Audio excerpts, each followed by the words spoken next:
मैं आपसे कहता हूँ, इसका अक्स मैंने जिंदगी में पाया है एक कायदे अहले सुन्नत अरशदुल कादरी की जिंदगी में।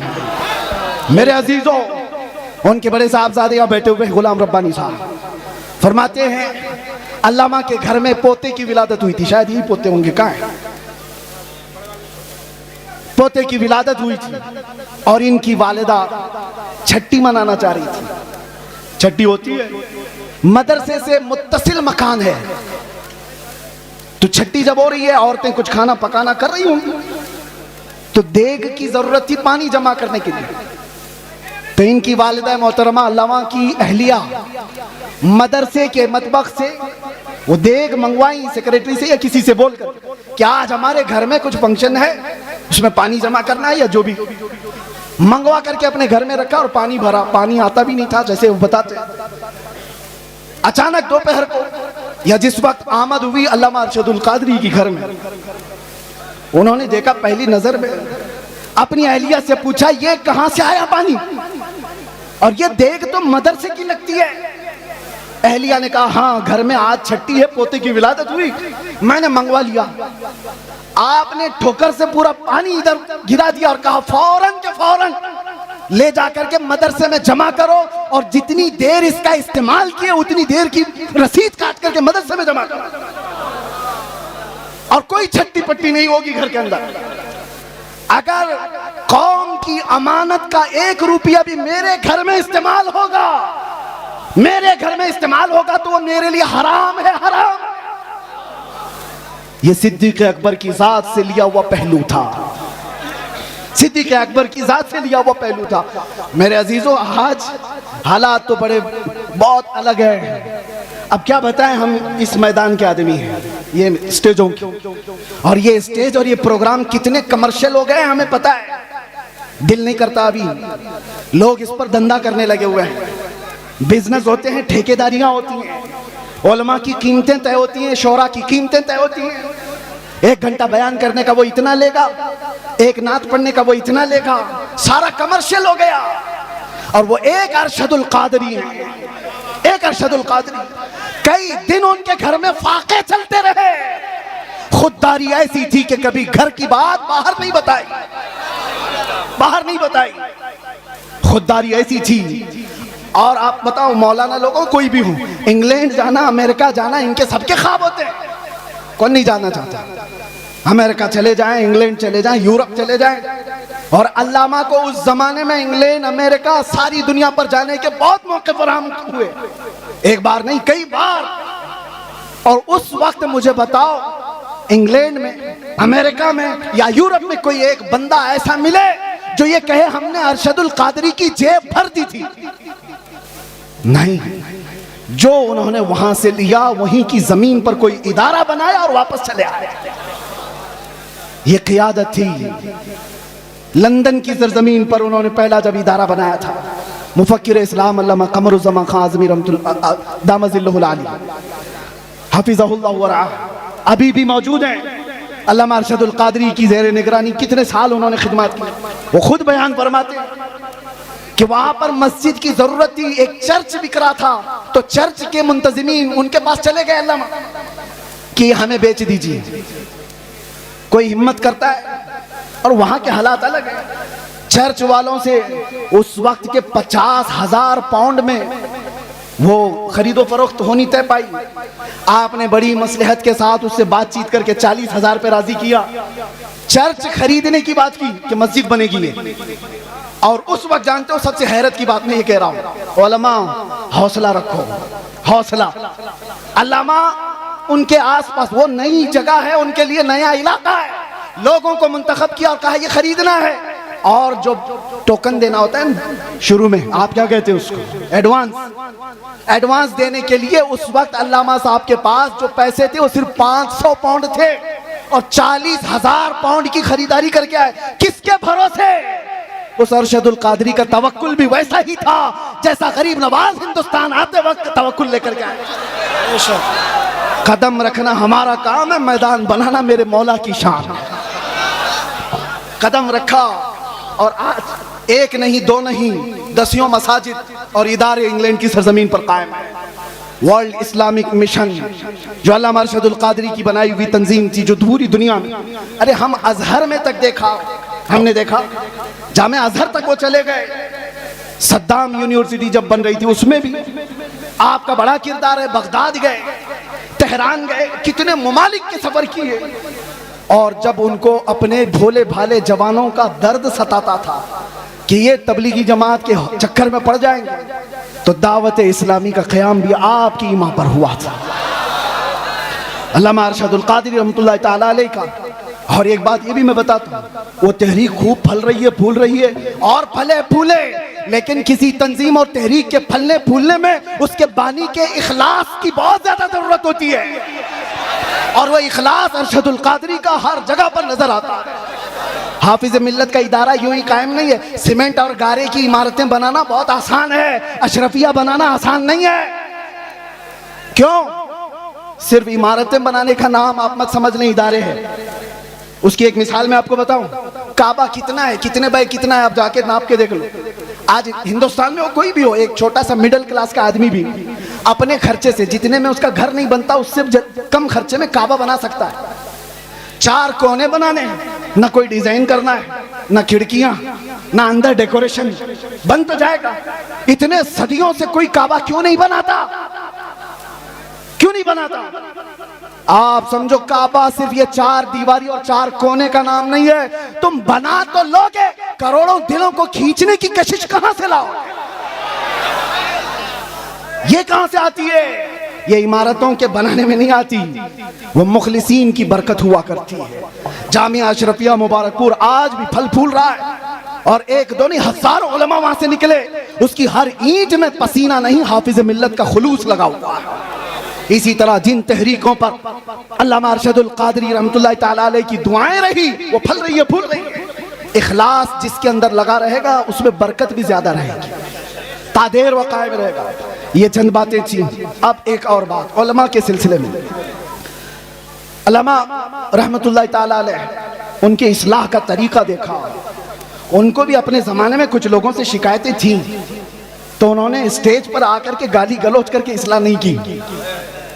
उनको भी बहुत सारे लोगों से कई मसले हुए, लेकिन उनके खुतूत गवाह हैं कि उन्होंने दूसरे उलमा की इस्लाह कैसे की। उनके लिखे हुए खत आज भी गवाह हैं। जब उनको किसी की इस्लाह करनी होती तो क्या लबो लहजा इस्तेमाल करते थे। ये उम्मत का दर्द रखने वाला कह सकता है, उम्मत का दर्द रखने वाला। एक वाकया इस पर शाहिद अदल है। बकी बिन मुखल्लद एक बड़े मुहद्दिस हैं, अंदलुस के रहने वाले। इन्होंने तकरीबन 1300 सहाबा की हदीसें किताब में जमा की थी। मुस्नद बकी बिन मुखल्लद वो ज़ाया हो गई। बकी बिन मुखल्लद का मैं एक बार आपको तस्करा सुना देता हूं, ताकि अब ये उलमा के लिए मसला है। इस जिम्मेदार स्टेज से मुझे एक पैगाम देना था। बकी बिन मुखल्लद को एक शौक था जिंदगी में, वो इमाम अहमद बिन हम्बल से मुलाकात का, उनसे हदीस सुनने का। तो अंदलुस से, स्पेन से चल करके निकले, पैदल चलते थे आप सफर में। तकरीबन 1.5 साल के बाद आप बगदाद पहुंचे थे। 1.5 साल सफर करके आए। कितने हजार किलोमीटर का सफर है अंदलुस से बगदाद। बगदाद आने के बाद पता चला कि इमाम अहमद बिन हम्बल को हुकूमत की पाबंदियां हैं, पुलिस का घेरा है, उनको बयान करने पर पाबंदी है। कभी ये वाकया पढ़ते हैं तो हमें पूरे हालात नजर आने लगते हैं। पाबंदी लगाई गई इमाम अहमद बिन हम्बल पर। बहुत बड़े मुहद्दिस इमाम अहमद बिन हम्बल कौन है? जिनको 5 लाख हदीसें रसूलुल्लाह की याद थी, वो इमाम अहमद बिन हम्बल की बात कर रहा हूं। हुकूमत सख्त थी, आप पर पाबंदी थी, लेकिन बकी बिन मुखल्लद जिस वक्त आए बगदाद में, वो पूछते रहे इमाम अहमद बिन हम्बल कहाँ रहते हैं। सब लोग डरने लग गए, उनका नाम लेने से ही डरने लगे। अरे किसका नाम ले लिया? हमारे ऊपर 19 केस लगाए हुए हैं, हमारा नाम कोई ले ले तो सामने वाला भी सोचता अरे इनका नाम क्यों ले लिया। एक तजुर्बे की बात बता रहा हूं। जिसके ऊपर हुकूमत की सख्तियां होती हैं, वैसी कौम उसको दूर करने लगती है। उसके साथ ना बैठो, मेरे ऊपर भी केस हो जाएगा। बकी बिन मुखल्लद पूछते रहे, कोई बता नहीं रहा था। कुछ लोगों ने कहा, उन्होंने पूछा क्या कोई और मुहद्दिस है यहाँ पर जो हदीसें सुनाते हैं? कहा है ना। कहा कौन है? यहया बिन मुईन, वो भी पाए के मुहद्दिस थे। कहा बकी बिन मुखल्लद मैं जाता हूं, उनसे हदीस सुनता हूं। वो एक मस्जिद में बैठे हदीसें सुना रहे थे। कौन? यहया बिन मुईन। और जब हदीसें बयान करने के बाद उन्होंने सवालात पूछने के लिए मौका दिया तो बकी बिन मुखल्लद ये खुद आगे बढ़ते हैं, कान में जाके पूछते हैं। तवज्जो, अब जो मेरे बयान करने का मकसद है, कान में जाकर यहया बिन माइन से पूछते हैं, क्या आप इमाम अहमद बिन हंबल को जानते हैं? क्योंकि सब लोग डर रहे थे उनका नाम लेते ही। हुकूमत की सख्ती है, पाबंदी है, अहमद बिन हंबल के घर के अतराफ पहरा लगा हुआ है, कोई नाम भी नहीं लेता था। तो बकी बिन मुखल्लद ने कान में जाकर पूछा यहया बिन माइन से, क्या अहमद बिन हंबल को आप जानते हैं यहाँ इलाके में? आप जलाल में आ गए। वो ऐसा जलाल नहीं कि मेरे बराबर के आदमी के बारे में मुझसे क्यों पूछा, नहीं। कहा इधर आओ, कहां से आए हो? कहा अंदलुस से चल के आया हूं। कहा जो बात तुम पूछ रहे हो वो कान में पूछने की नहीं, मजमे आम में पूछो। अहमद बिन हंबल के बारे में कान में मत पूछो, पूरे मजमे में पूछो। कहा पूछो। उन्होंने बुलंद आवाज से पूछा, इमाम अहमद बिन हंबल के बारे में जानते हैं? यहया बिन माइन ने कहा बरजस्ता, हाँ मैं जानता हूं, इस वक्त वो रूए जमीन के सबसे अफजल तरीन आलिम है और मुझे उनकी फजीलत बयान करने में कोई दिक्कत नहीं है। ये कौन फरमाते? यहया बिन माइन। और उसके बाद बकी बिन मुखल्लद पूछते हैं, क्या आप इजाजत देते हैं कि मैं उनसे जाकर हदीस सुनूं? एक खुद मुहद्दिस हैं, वो उनसे पूछ रहे हैं, मौलाना साहब आपसे आकर के कोई पूछे, मैं आपसे नहीं पढ़ना चाहता हूं, दूसरे मौलाना से पढ़ना चाहता हूं। भगा देगा, मुझे क्या समझ रखा है, मुझे कमतर समझा है। यहया बिन माइन कहते हैं तुमने बेहतरीन फैसला किया है, मुझे भी वक्त मिले तो मैं अहमद बिन हंबल से हदीस सुनूं। ये है वक्त के मुआसिर उलमा के दरमियान मोहब्बत और एक दूसरे का एहसास। उसके बाद यहया बिन माइन के दरबार से वो निकले। बकी बिन मुखल्लद पूछते हैं अहमद बिन हंबल कहाँ है? कहा उनके घर पर पुलिस का पहरा है। कैसे जाएंगे?